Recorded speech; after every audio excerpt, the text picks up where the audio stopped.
Hello. तो बच्चों, आज हम जिस टॉपिक पर चर्चा करेंगे वह टॉपिक है समाजशास्त्र का विषय क्षेत्र अर्थात स्कोप ऑफ सोशियोलॉजी। प्राय कुछ लोग विषय क्षेत्र तथा विषय वस्तु को एक ही समझ लेते हैं, जबकि दोनों में पर्याप्त अंतर है। विषय क्षेत्र का तात्पर्य वे संभावित सीमाएं हैं जहाँ तक किसी विषय का अध्ययन संभव होता है, जबकि विषय वस्तु में वे निश्चित सीमाएं हैं जिनके अंतर्गत अध्ययन किया जा सकता है। तो दोनों में अंतर आपको समझ आ गया। विषय क्षेत्र का तात्पर्य है वे संभावित सीमाएं जहाँ तक किसी विषय का अध्ययन संभव होता है, जबकि विषय वस्तु क्या है, वे निश्चित सीमाएं हैं जिनके अंतर्गत अध्ययन किया जा सकता है। तो एक में संभावित सीमाएं और एक में निश्चित सीमाएं। ये चीज़ें आपके लिए हैं। अच्छा, अब आगे बढ़ते हैं। प्रत्येक सामाजिक विज्ञान व्यक्तियों के सामाजिक जीवन को तथा विभिन्न घटनाओं को अपने अपने दृष्टिकोण से देखने का प्रयास करता है।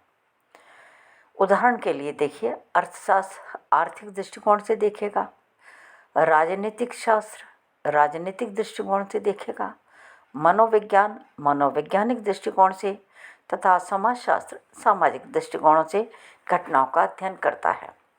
विभिन्न दृष्टिकोण होने के बावजूद भी किसी भी सामाजिक विज्ञान का विषय क्षेत्र निर्धारित करना एक कठिन कार्य है।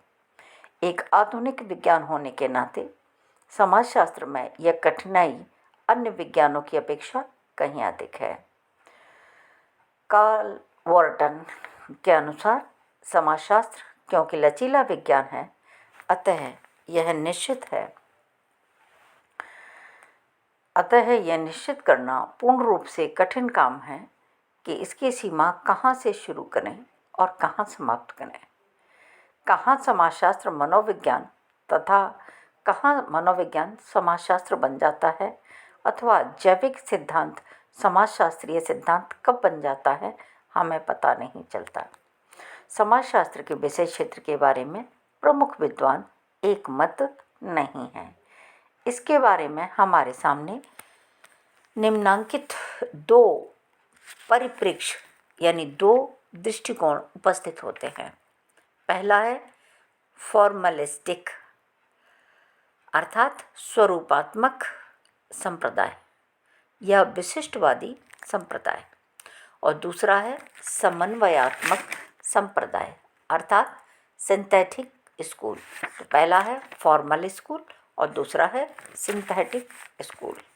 चलिए अब दोनों पर क्रमशः प्रकाश डालते हैं। तो पहला लेते हैं हम फॉर्मल स्कूल अर्थात स्वरूपात्मक संप्रदाय।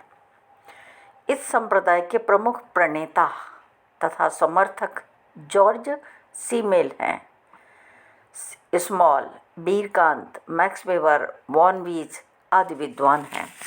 इन विद्वानों के दृष्टिकोण में समाजशास्त्र स्वतंत्र विज्ञान है, विशिष्ट विज्ञान है, शुद्ध विज्ञान है।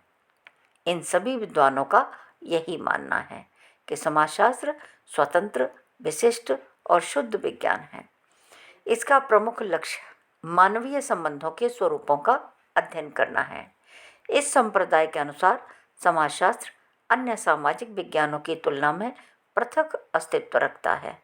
अन्य सामाजिक विज्ञान वही अध्ययन नहीं करते हैं जो समाजशास्त्र करता है।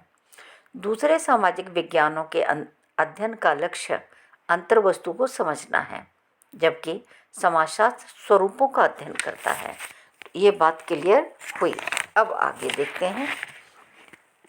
इन विद्वानों ने स्वरूपात्मक समाजशास्त्र को, स्वरूपात्मक जो पक्ष है उसको बहुत अधिक बल दिया है। इसी कारण इस संप्रदाय का नाम स्वरूपात्मक संप्रदाय पड़ा है। स्वरूपात्मक संप्रदाय को स्पष्ट रूप से जानने के लिए इसके प्रमुख समर्थकों के विचार प्रस्तुत हैं। तो सबसे पहले हम लेते हैं जॉर्ज सीमेल को। जॉर्ज सीमेल कहते हैं कि स्वरूपों तथा अंतर्वस्तु का पृथक पृथक अस्तित्व है। स्वरूप अलग है, अंतर्वस्तु अलग है। इन्होंने सामाजिक संबंधों को भी दो भागों में बांटा है, एक स्वरूप और एक अंतर्वस्तु। सीमेल ये मानते हैं कि सामाजिक संबंधों का स्वरूप अलग होता है और इसी स्वरूप का अध्ययन समाजशास्त्र में किया जाना चाहिए, और दूसरे सामाजिक विज्ञान अंतर्वस्तु का अध्ययन करते हैं। तो यह स्वरूप का अध्ययन कौन करेगा? समाजशास्त्र। और अन्य अंतर्वस्तु का अध्ययन कौन करेगा? अन्य सामाजिक विज्ञान।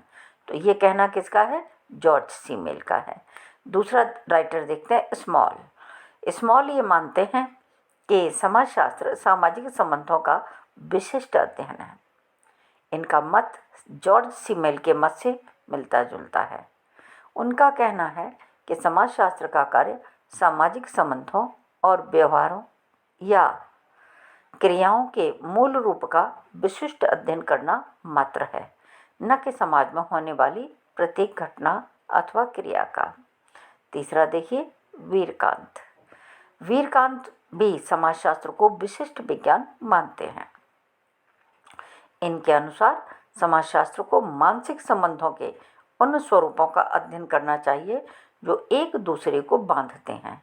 वीरकांत के अनुसार ये मानसिक संबंध प्रेम, स्नेह, वात्सल्य, ममता, सम्मान आदि में व्यक्त होते हैं। अब नेक्स्ट राइटर लेते हैं और वो हैं हमारे मैक्स वेबर। समाजशास्त्र के क्षेत्र को निश्चित व स्पष्ट करने के पक्ष में थे। इनके अनुसार समाजशास्त्र का उद्देश्य सामाजिक व्यवहार का विवेचन करना तथा समझना है। इसका अर्थ यह हुआ कि सभी प्रकार के व्यवहार सामाजिक नहीं होते, इसलिए आवश्यक है कि समाजशास्त्र सामाजिक क्रिया का अध्ययन करे। सामाजिक क्रिया वह क्रिया है जो समाज के अन्य सदस्यों से प्रभावित होती है और अन्य सदस्यों को प्रभावित करती है। प्रत्येक सामाजिक क्रिया में कुछ अर्थ अवश्य होता है। इस कारण समाजशास्त्र को सामाजिक क्रिया का अध्ययन करना चाहिए। अब एक इसका लास्ट राइटर देखते हैं, वॉन बीच समाजशास्त्र के विषय क्षेत्र को अधिक संकुचित करते हुए कहते हैं कि इसका विषय क्षेत्र केवल सामाजिक संबंधों के अध्ययन तक ही सीमित रहना चाहिए। तो इस तरह से मैंने आपको बताया पहला संप्रदाय, जिसका नाम था स्वरूपात्मक संप्रदाय। मैंने उनके सारे आपको समर्थक बता दिए और सभी समाजशास्त्रियों के बारे में उनके विचार, उनके दृष्टिकोण से आपको परिचित करा दिया। अब स्वरूपात्मक संप्रदाय की आलोचना पर एक दृष्टि डालते हैं। अनेक विद्वानों ने स्वरूपात्मक संप्रदाय की आलोचना की है। आलोचना क्यों की है वो आधार हम आपको बताते हैं। इसमें देखिए क्या क्या आधार है। तो इस पहला देखिए, मानवीय संबंधों के स्वरूपों अंतर्वस्तुओं की पृथक कल्पना करना भ्रम है। ये संभव नहीं है कि मानवीय संबंधों के स्वरूप अंतर्वस्तु को अलग अलग किया ही नहीं जा सकता है। सामाजिक घटनाओं की अंतर्वस्तु में परिवर्तन के साथ साथ स्वरूप में भी परिवर्तन होता है। सोरोकिन ने इस संदर्भ में लिखा है कि हम एक गिलास को उसके स्वरूप को बदले बिना शराब, पानी और शक्कर से भर सकते हैं, परंतु मैं किसी ऐसी सामाजिक संस्था की कल्पना भी नहीं कर सकता हूँ जिसका स्वरूप सदस्यों के बदलने पर भी न बदले। ये मानव जाति में संभव नहीं है।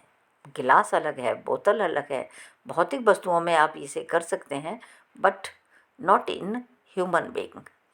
दूसरी बात देखिए, यह दावा करना निराधार है कि सामाजिक संबंधों के स्वरूपों का अध्ययन किसी भी अन्य सामाजिक विज्ञान के द्वारा नहीं किया जा सकता। उदाहरण के लिए विधि विज्ञान में सामाजिक संबंधों के अनेक स्वरूप होते हैं। अनेक स्वरूपों जैसे सत्ता है, संघर्ष है, स्वामित्व है आदि का स्पष्ट रूप से अध्ययन किया जाता है। इस नंबर 3 देखिए, इस संप्रदाय ने समाजशास्त्र के विषय क्षेत्र को अन्य विज्ञानों से पूर्णतः अलग करके प्रस्तुत किया है। वास्तव में ये संभव नहीं है। प्रत्येक विज्ञान को, यहाँ तक कि प्राकृतिक विज्ञान को भी दूसरे विज्ञानों से सहायता लेनी पड़ती है। तो हम पूर्णतः अलग करें किसी विज्ञान को तो वो ठीक नहीं है। अब चौथा देखते हैं। इस संप्रदाय के ने अमूर्तता पर ज़्यादा जोर दिया है, वह अवैज्ञानिक है, क्योंकि इस संबंध में राइट ने ठीक लिखा है कि यदि सामाजिक संबंधों का सूक्ष्म एवं अमूर्त रूप में अध्ययन किया जाए तो यह समाजशास्त्र के लिए बहुत लाभदायक होगा। तो मैंने अभी आपको बताया कि समाजशास्त्र का स्कोप, विषय क्षेत्र, और वो 2 भागों में विभाजित करके बताया था मैंने, और सिर्फ अभी जो प्रकाश डाला है वो पहले भाग पर डाला है जिसमें स्वरूपात्मक संप्रदाय है। दूसरा संप्रदाय हमारा इसमें है समन्वयात्मक अर्थात सिंथेटिक स्कूल, और उस पर चर्चा करेंगे हम कल। इस संप्रदाय में या इस हिस्से में कोई चीज़ आपको समझ नहीं आई है तो आप मुझे कॉल कर सकते हैं और अपनी समस्या शेयर कर सकते हैं। ठीक है, कल फिर मिलते हैं स्वरूपात्मक संप्रदाय की चर्चा करने के लिए।